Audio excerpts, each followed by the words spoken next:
Hello, everybody. Welcome to the very first HR Buzz Chat Live of 2026. 2025 is done and dusted, and here we are at the very start of a brand new year. And I'm really excited with everything we've got planned for this year, but particularly for this episode, because I have yet another fantastic guest joining me to discuss what perhaps for some is a bit of a contentious topic, but it's certainly in the mainstream at the moment, and that is return to the office and this whole kind of work from home, hybrid work debate. Should companies be getting people back into the office? Should we be supporting people working from home, or should it be a mix? And then, of course, you've got the different industries, the different types of workers, obviously construction, manufacturing, product lines. Those people just don't have the option to work from home. So is it fair that office workers should have the option and they simply don't because of the very nature of their job? And as I say, I'm really thrilled to be joined by Matt Payne today, who is the HR director at Build a Bear Workshop covering the UK and Ireland, and also a board director at the BABW Charitable Foundation. Now, I met Matt at a recent event down in London, and we got on really well. And this was actually one of the workshops that we were discussing, and it was because of Matt's really insightful thoughts. So I thought, you know what? He would be the perfect guest to bring onto the show today and talk about this very subject, because Matt brings a wealth of senior operational and HR leadership experience across retail, food, and toy sectors. So he's really perfectly placed to talk about hybrid working, where operational reality and people expectations collide. So Matt, welcome to HR Buzz. It's great to have you here. Thanks very much, Jamie. It's looking forward to today for sure. It was a great conversation that we had a couple of months ago on the last event, and looking forward to chewing the fat with you on this one for sure. Excellent. Well, we have 9 topics to get into today, so I'm not sure we're going to get through all of those, but we'll see where the conversation takes us, as we usually do. So perhaps we could start with setting the scene. Where are we with this subject right now? And if we rewind a few years, hybrid working was largely an emergency response. It wasn't very common at all. And since it's become really an expectation, I think that's fair to say. And now for some organizations, we're seeing a move back towards that more office-based working for various reasons. And, on the one hand, there's plenty of research suggesting that hybrid working from home can boost productivity and, well-being when it's done well. And on the other hand, we're seeing more employers mandating office attendance, often citing innovation, connection, mentoring, collaboration, and all of these good things. And so I guess my question to you on this, Matt, is, from your perspective, how has the hybrid and return to office conversation evolved over the last 18 months, and particularly in customer-facing environments?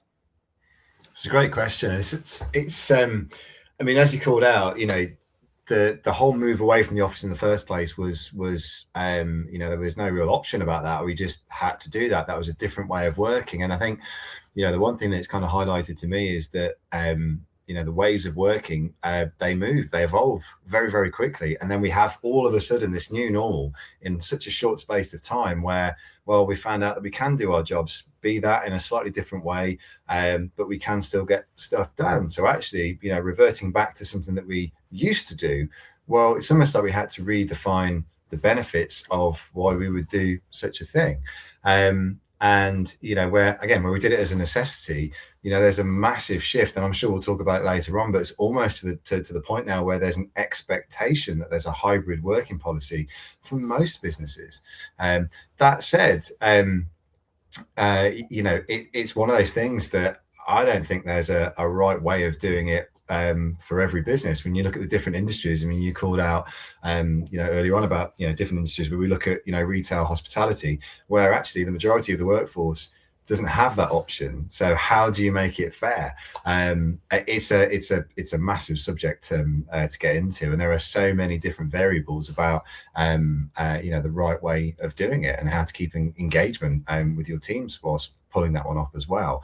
It's a very, very meaty subject, and I'm glad we're getting into it today for sure. But I think the one thing that I've seen through discussions that I've had with my peers, through reports that I've read, it absolutely has to be on the agenda. It's just one of those things now that businesses have to have as part of their people's strategy. What does that look like, especially when it comes to job design? Absolutely, yeah. And being a company, my staff shop, that delivers employee benefits, it almost feels like flexible working, hybrid working, work from home, it's another benefit now, isn't it? Absolutely. It's not a nice to have. It's almost an essential in order to compete in the jobs marketplace and bring the best people in, because the reality is, if you don't offer it, then it's likely that a competitor will, and they might then end up taking those good people away from you. So I think it's something that we're seeing appearing a lot more in job descriptions, and is being used as a way to attract people in. And I guess it's interesting how that's going to evolve as more businesses mandate this return to office kind of thing. And are we going to start seeing them disappearing from job descriptions? Is it going to revert back the other way? And I guess the only way to see is to let time elapse. I think one of the key things that when I noticed there was a big shift regarding the hybrid working expectation, all you've got to do is go and have a little look through some of the job boards, and there's plenty of them out there. But when you look at the job descriptions, it always used to be, kind of title, salary, those kind of things. Normally, the third or fourth thing down is the type of work. So is it hybrid? Is it on site? Is it field based? It's moving further and further up the top, and that's the thing that really highlighted it for me. When I could see that some of the biggest job boards in the world were having that as a filter tool, that tells you where the market's moving. Absolutely. And we'll get into this a bit later, I'm sure. But I think there's a divide here in the way that different generations think about their expectations of the right to work from home or hybrid working. And I've certainly seen that divide in the people that I've been talking to and in my own business experience. And it seems that the younger people in the workforce now who have, where, I mean, gosh, we're 5 years out from COVID, when all of this became, a really big thing. And it only seems like yesterday, but actually it's quite a bit of time to have elapsed. And so you've now got this new influx of people into the workforce who have only ever known this new normal of work from home and hybrid working. And so I think for them, it's much more of an expectation. I'd agree. And I know we've discussed this point before as well in the work group event. I think the shift that I've seen is, I would agree with you 100%. I think new people moving into the job market, they are seem to be far more tech savvy, and they have different expectations, and there are things that are far more important to them in terms of work-life balance and that kind of thing. But what I would say is the shift that I've seen is that same different expectation of work has gone through workforces. So it's not necessarily just emerging generations that may think, well, actually, I want to work in a different way. I found that there are across the board, people are looking for different ways of working. So it's a tricky one. I mean, I absolutely agree that dare I use the phrase Gen Z, but emerging generations definitely want that for sure. But I think businesses need to look at it in a slightly different way and think, well, actually, if we've got this section of our workforce that are wishing to work in this kind of way, then actually, we should be looking at that, as well as different generations within our workforce. We should be looking at our workforce as a whole and understanding how we can best scratch the itch for every one of the elements and requirements of our team, and have an engaging kind of strategy regarding that. No, absolutely. And it seems to be a concept, a way of working that's spread like wildfire through workforces. As I say, with it being more of an expectation for those younger generations, I think, older generations are looking at that and thinking, hey, do you know what, actually, I wouldn't mind some better work-life balance. And I wonder as well, what are your thoughts on how the cost of living crisis has compounded the work from home thing? Because I know for a lot of people, and this might apply more to older generations than younger, but in terms of just, the cost, the time cost, but also the monetary cost of actually going into the office, especially if you're living somewhere like a city like London or Manchester, Liverpool, where you've got that long morning and evening commute, you've got the tube fares, you've got the train fares, the taxis, the car costs, the parking, or congestion zone charging, and all of these things that go with it. People are kind of looking at this and going, well, blimey, it's costing me an awful lot of money just to get into work, and that's coming directly out of my net pay. I'm not getting reimbursed for any of that. So actually, not only is it a work-life balance thing, but am I going to be significantly financially better off here? It's a really good point. And I read an article, I think it was through I can't remember which publication it was. It was HR Grapevine or one of those kind of publications that suggested it could be worth as much as 20%. Wow. The ability to work from home, because again, when you look at it, just, I mean, it's very rare that someone lives in a short vicinity to their workplace. Certainly, if I use myself as an example, it's a 2-hour drive for me to go and go to the office when I go in. Wow. One way. Yeah. Gosh, that's a 4-hour round trip if you're going into the office. Absolutely. And it's not unusual. I think the average travel time, again, I read under the survey, it might have been through Statistica, but I think the average journey time was around an hour. So when you kind of add all that kind of stuff up, then you take into consideration things like, do people, go out for lunch because they want to do social things and all that kind of stuff. It's absolutely a cost. So yeah, 20% was one of the stats that I heard. I think the other thing with that is, it does flip the other way as well, because working from home, it's not always an easy thing to do. I wonder, do people have to invest in their working environment to make sure they've got the right desk, the right kind of environment in which they can work? Do they have to create somewhere, a separate room or a separate building out of their house to be able to facilitate that as well? So there's different things to consider there as well as the, when you look at domestic costs, utilities, that kind of thing, there is a bit of an offset to it. So I don't know if it's as straightforward as just saying it's a 20% additional cost to go to the office, because I do think there's kind of hidden costs of working from home as well. Yeah, no, absolutely. And we just had a comment come in here from Maria, who says that where I work, there's an absolute disgust on working from home. They panic, but sadly, it's a business that's still in the 70s. And I'm actually sure there's lots of businesses still like this. And she talks about having to battle directors to allow them to work from home. And even if it's been advised by a doctor or occupational health, what would you say to someone like Marie who's dealing with that kind of thing in their workplace? I mean, I would always express express your concerns in a factual and straightforward way, in terms of here are the reasons why, or better still, help me understand the reasons why it's important for us to be working in the office. Because again, if we've got, if there are businesses that have always done that and have that kind of rigid view on it, well, there needs to be an understanding as to the reason why. And the other thing that I think businesses have to be aware of here is, some of the legislative requirements now that we have. Everyone has the right to request a flexible working pattern, and it's not just pattern; it can be location as well. That is included in it. So I think businesses have to be aware of that. So if they are having hybrid working policies, and if they are using the classic kind of call out is for collaboration, we want everyone to come back to the office, so there's collaboration, there's engagement, blah blah blah blah. Well, how is that defined, and how is that linked to people's roles? That has to be defined to be able to, if you were to not to allow a flexible working request for someone to work at home, and cite the reason of collaboration X, Y, and Z, then you need to be able to quantify that and justify it. Yeah, no, absolutely. And I suppose it'd be interesting to flip that question on its head as well. So that would be the advice to Maria and people like her. But let's say, you were hired by that business, this business, which, as Maria describes, is still stuck in the 70s. And, they really have to take a dim view on hybrid working and work from home. You come in as the new HRD. What advice are you, how are you going to approach that? And what advice are you going to be giving to that business in order to overcome those challenges?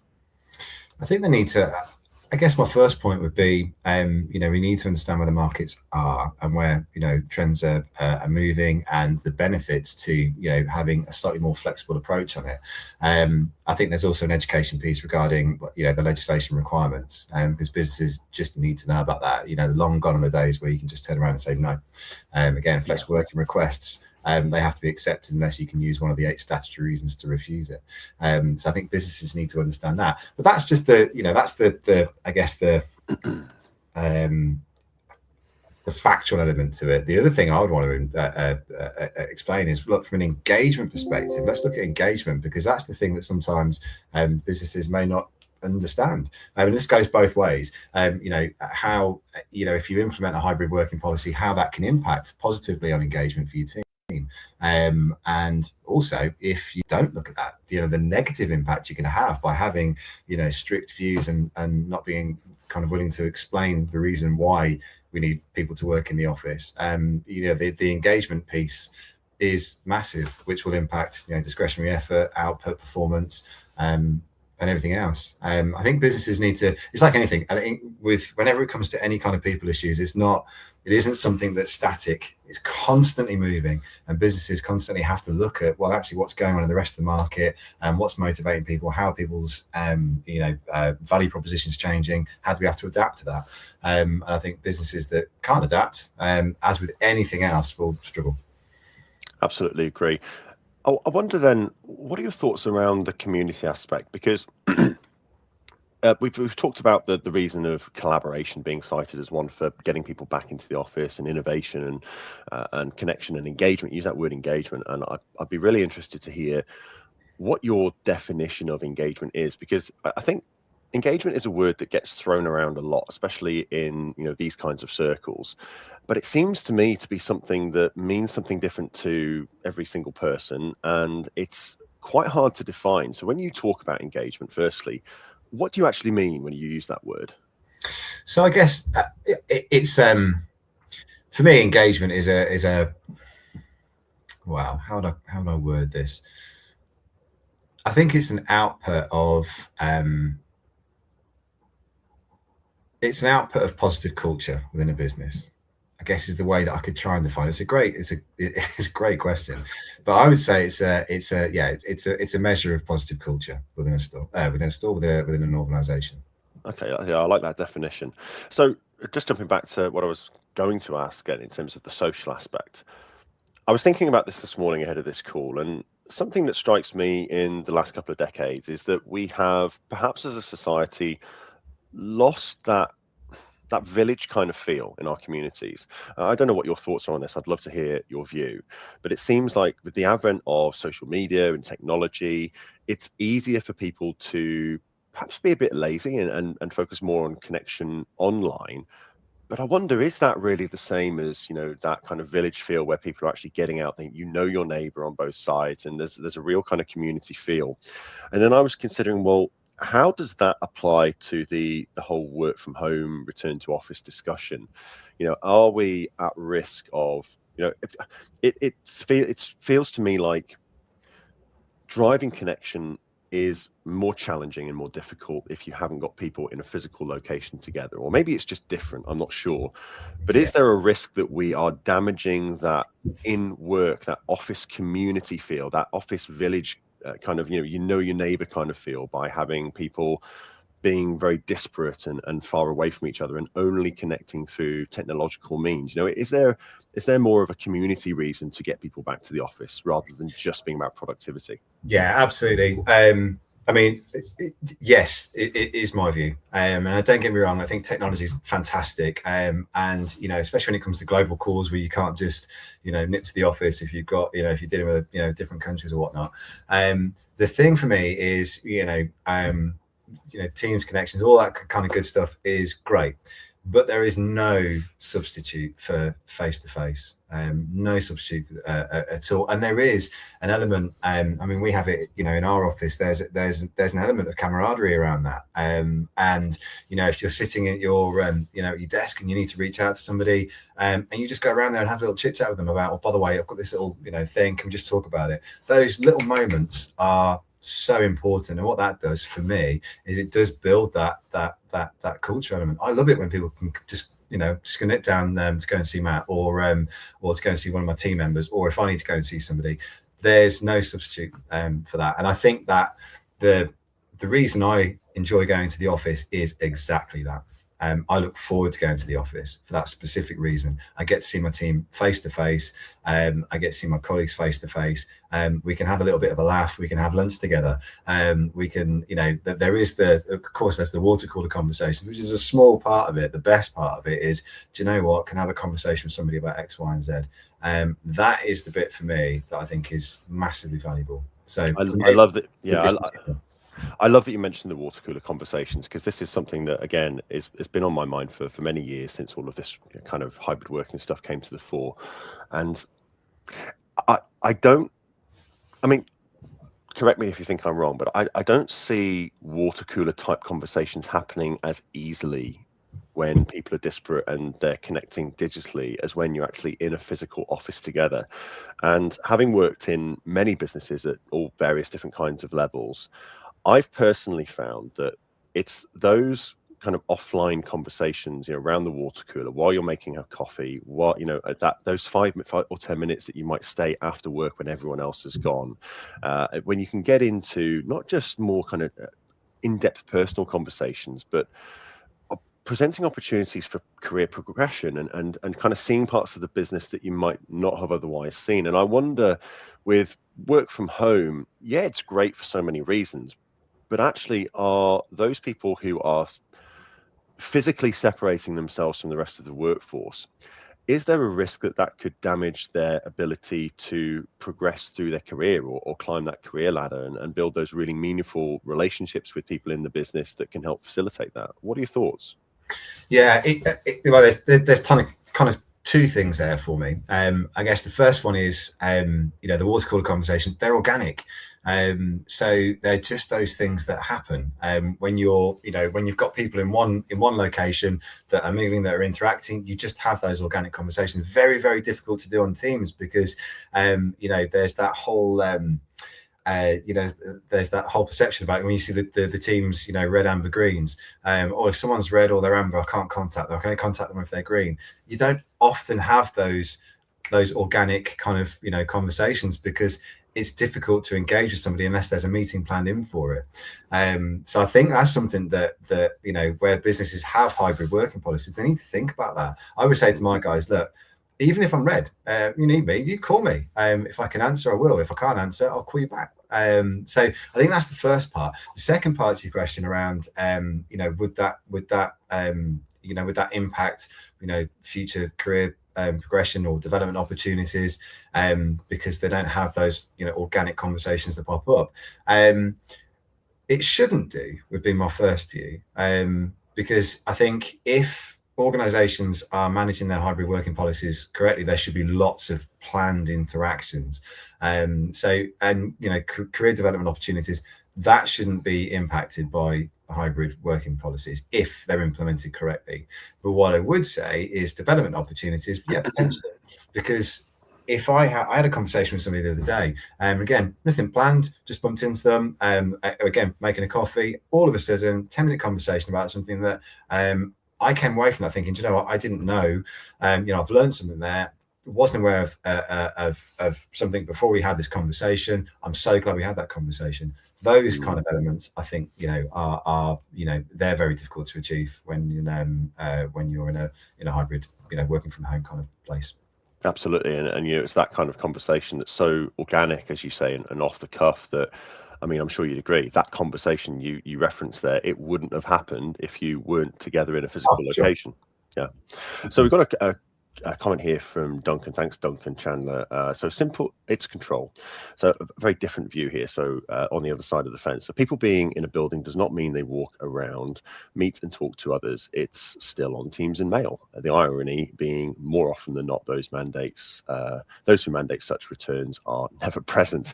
So that's an interesting point. And perhaps, Matt, you'd say that this is an example of where return to work and making people being in the office has probably been done wrong. Well, I mean, it's interesting. Again, to a degree, a lot of this depends on people's roles as well. Because if you do have, if there are roles that don't require so much interaction, I think it's harder to do. And that's about how the people in the office build this culture to, kind of encourage people to, move away from their desks and engage with people.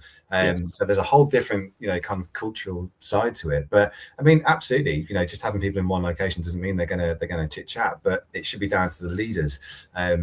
If it's important to them, it should be down to the leaders to promote that at every available opportunity. I certainly, would never, if I was on a meeting or a Teams call and I was in the office, and there were people in the office that were on that same call, we would do it together. Yeah, there would be no we'll stay on our screens. We'll do it together. Yeah, sure. it feels like a culture thing, doesn't it? That kind of issue where, if you've got people, we have it in our workplace as well. It's very easy to just sit at your workstation, tap out a message on Teams for someone who might actually be sat just in the other room. But actually, from an engagement and a culture piece, it's much better for many reasons to just get up off your seat, walk through and go and see them in person. And I think one of the reasons for that, and I think a lot about this from a kind of sales and communication point of view, is when you look at communication, words are such a small part of comms, right? It's about, they say 7% of total communication is the words that you actually say. And then everything else is body language and tonality. And I think the split's 55% body language and 35% tonality or something like that. So they're much more significant actually than the words. And so if you're relying purely on email and Teams communication, there's so much that's lost in that because you're not getting the kind of the body language and the tonality aspect. And even on Teams, I mean, we're meeting digitally today. We can see each other, we can hear each other, so you've got that tonality piece. But even for us, I'm not sure if you've got legs, and if I hadn't previously met you, it'd be a mystery. But you are missing some of that kind of body language element, although as you can see, I'm gesticulating quite a lot, but my hands are disappearing outside the screen and you can't see anything kind of below my mid chest. So although it's probably one of the best digital forms of communication because you can see and hear each other, as well as hearing the words that are being spoken, you are still missing some of that vital communication information. And the further down you go into from video to messages, just from that kind of more rounded comms to just text based, I think you lose a lot more of that. It's much easier for people to misunderstand what's being said or misrepresent it in their own minds, and that in itself can cause issues, right? Right, absolutely. And there's an argument to suggest that, I know one of the big calls about working from home is that productivity is improved. Well, there's also an argument to say that when you're having that face-to-face conversation and actually you're getting more of the communication is more effective, then that can have more of a positive impact on productivity than necessarily working from home. So it's one to put out there, but there's an argument to say that, I can certainly say that, whenever I have meetings face-to-face in the office, the output to those meetings is always quicker, sharper than it would be if it was in a virtual environment. Oh, 100%. Yeah. Nathan Mills just popped up there and said, completely agree. Face-to-face is so important. So lots of people resonating with that view. I'm going to switch gears a little bit here and move over to talk about really kind of security and cybersecurity aspects, because it's not just the more fluffy stuff like your engagement, your productivity, and the cost of living benefits and all of that kind of thing. There's actually perhaps some quite real safety and security concerns, because the one thing that is the biggest risk for any business in terms of its cybersecurity is people, right? Because it's us that we click that dodgy link, or we open that email, or we do something that we shouldn't do, and we're often the weakest link in the chain when it comes to that kind of thing. And I think it's a lot easier for businesses to control and manage their security risks when you're in one location that they have full control over. Whereas when you take all of that outside of the office to a home environment, I mean, I'm working from home today and my laptop's open. If I were to leave that laptop open with sensitive client information on it, any one of my family could just walk in here and see that, and that's potentially a data breach. And that's more of an issue for some businesses than others, some sectors than others. But I think that's potentially another concern for people as well. So what are your thoughts around working from home and hybrid working, or working away from the office when it comes to matters of security? I mean, it's, I'm going to be touching some wood now, but certainly my view on it is, I think for me, if you're working from home, it should be an extension from the office. So we have quite strict security rules, and they would be implemented in a working from home environment in terms of how we manage our equipment, our data, all of that kind of good stuff. So for me, it should be. It's not been a talking point, much of a concern, because we have robust measures in place to prevent any kind of security breaches. But it would be exactly the same. But I don't act any differently if I'm at home, other than if I move away from my workstation, you close your screen and all that good stuff, but it'd be exactly the same as if I was in the office. So I don't see a massive security challenge. from my perspective. Now, that said, hybrid working doesn't necessarily mean you're just working at home. You could be working in a Starbucks, or you could be on a train, or you could be at an airport or whatever. And I think there's more of a risk with that kind of thing because, I can control my environment here. I can't control my environment if I'm sitting on a train. And the amount of times I jump on a train into central London and I'm reading other people's emails and that kind of stuff. I mean, the amount of time I do it, I was on a plane a little while ago, and the person next to me, but the row in front, just tapping away nicely. I've never seen a surface so big, but I mean, it was so clear in terms of the emails that were being sent out, and it was things like that I was thinking, actually, that there's a call out there. So I'm more mindful about that kind of thing than I would be about the environment that I control when I'm working from home. But it does raise another question, or another point, I should say, around working from home, which is, I think we assume that people like working from home, they have a good environment to do that, but not everyone does, and that's also a consideration. So, whenever, I think for me, organizations that implement hybrid working policies should do that, as well as keeping their office open 5 days a week for people who can't work from home because they live in shared accommodation, or they don't have the right facilities, or they're not comfortable working from home. They have to have that option where they can work in the office full time should they want to. For sure. Completely agree. Yeah, and it's a great point, the environment, because this is conversations I've had internally with my team as well. And I'm a big fan of people being in the office together for lots of reasons, but I also appreciate that there is a necessity to work from home as well. And my view is, look, family comes first. If you've got something going on with your kids, or you need to support your husband or wife or partner or someone else in the family, and that requires work from home so that you can cover for them, or whatever it might be, I'm a big advocate of that. So my kind of view is, look, generally we work in the office together, or my team at least. But if you ever need to work from home for any reason, then let me know. It's not a problem, because we're happy to facilitate that as well. But then for me, when it comes to environment, I think I love that person-to-person interaction. I'd much rather speak to people face-to-face. But equally, my work from home environment, we've got lots of young children, 4 young children and 3 older ones. So it's a very busy household. And for me, even though my home office up here is upstairs, it's the opposite end of the house. If there's chaos going on with the kids somewhere in the garden or anywhere in the house, I can hear it, and it's a massive distraction. So for me, the work from home environment, although I can make it work, I definitely think I'm less productive at home for those reasons, because there's lots of family-based distractions here. And there's almost, I think, as well, an expectation for partners where my wife knows I'm home, so then I can step in and help if needed with the children or any of the things that she's struggling with.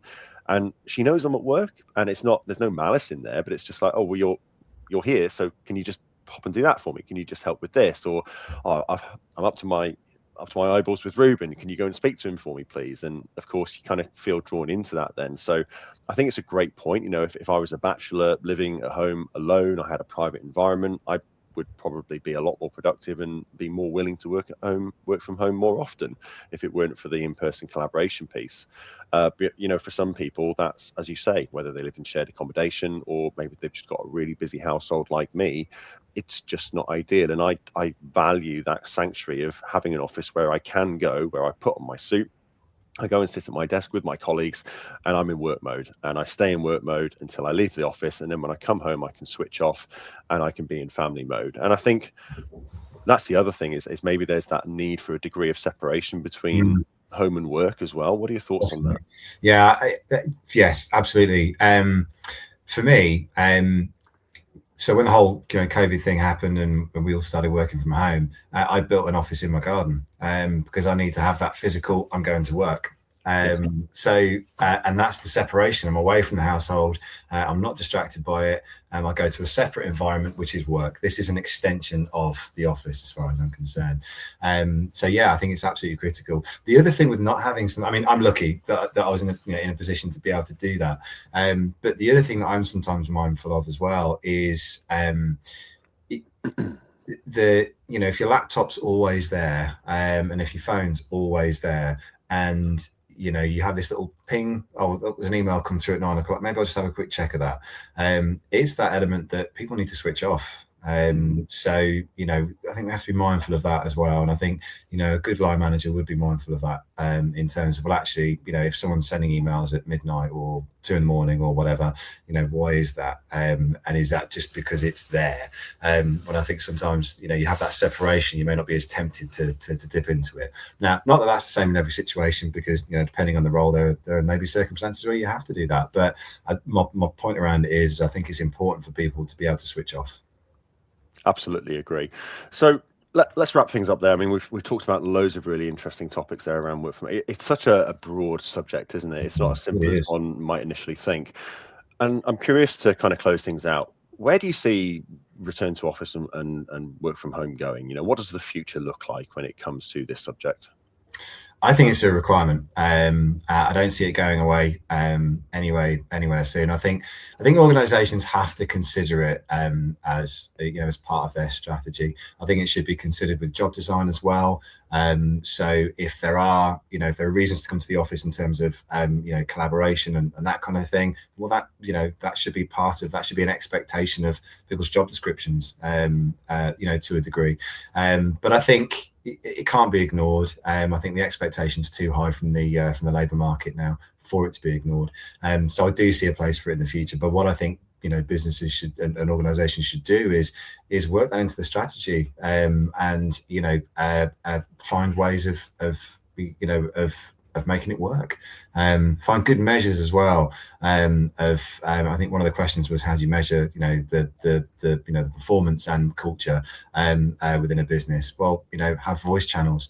You know, have very specific you know, elements where you check in to make sure that everything's going according to plan. But I don't see it going away anywhere anytime soon. I think it's an expectation of the workforce, and I think businesses should embrace it to a degree, but also, you know, not to lose focus on culture building and collaboration, but have robust measures to support that.